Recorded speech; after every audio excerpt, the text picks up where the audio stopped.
Well, thanks everybody. I promised to be brief, mainly because I was told over and over again that I had to.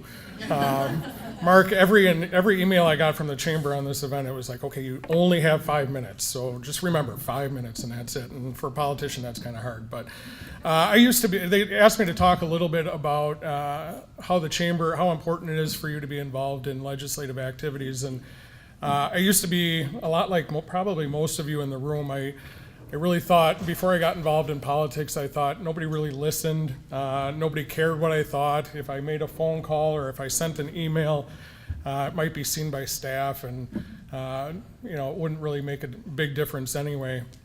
But then I moved into a new neighborhood in the town of Vandenbroek and got to know my neighbor, and was complaining to him on a regular basis about just about everything that was going on in politics at the time. And eventually, after a few months, I guess he got to know me well enough that he felt comfortable enough to say, Steineke, just stop. You got to stop. He says, you can complain to me all day long, but it's not going to make any difference. He said, why don't you run for town board? That's where they really need you. We have some problems in the town, and we could use somebody like you. So I still, to this day, blame him for getting me involved in politics. But the one thing that I realized getting involved in politics, and especially at the town level initially, was that people really do care. People, that are representing you, they want to hear from you. They want to hear your issues. They want to hear your thoughts, because that'll make them better representatives of the people that they serve. Found the same thing to be true not only at the town level, but at the county level, and now at the state level of politics, whether they're Democrats or Republicans. Everybody there is there pretty much for the right reasons. They want to do their best to serve their community and make a difference, and the only way we can do that is through your input. But the problem is people rarely weigh in. I represent about 57,000 people. I can tell you we can count on one hand the number of contacts we get a week from the district. It's really shocking in some ways how few people contact us about issues that are on the horizon. We get contacts on people that need help with navigating through state government, and that's great. But as far as the bills that we're voting on or things that we're doing, we rarely get a lot of contacts.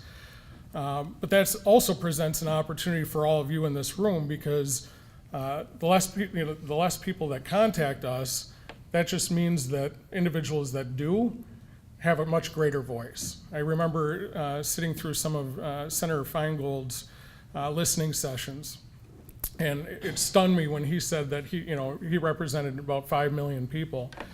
And he said when they got 15 contacts on a particular issue in their office, it raised a red flag. So think about that. 15 people out of 5 million can make a difference in that office and make them pay attention to an issue. I know many examples in our own state legislature where a single phone call or an email to us has either delayed a bill from getting on the calendar or stopped it completely, because it made us me as a representative take a second look at it and reinvestigate things.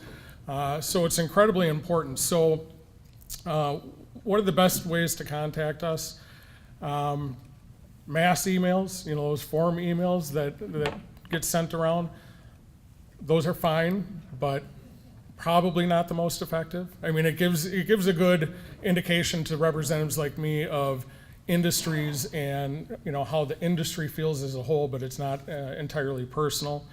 Personal emails are better, and phone calls are probably the best. And most of us as representatives try to return all the emails that we get, and mostly if you take the time to make a phone call to my office, you'll get a phone call in return. So there's really two types of people in this world: people that are part of the problem and people that are part of the solution. And I think everybody in this room is generally the type of people that are part of the solution in their daily lives, whether it's in business, in their own personal business, or in the work that they do. So what I'm asking you today is to be part of the solution for things that happen in Madison. Help us do our jobs better. Make sure you contact us. Don't feel like we're not approachable, because we're in your communities every day. We want to learn from you, and we want to have your feedback. So thanks for everything that you do. Please reach out to your representatives. I know there's a number of them in the room today. Let us know how we can better serve you. So thank you.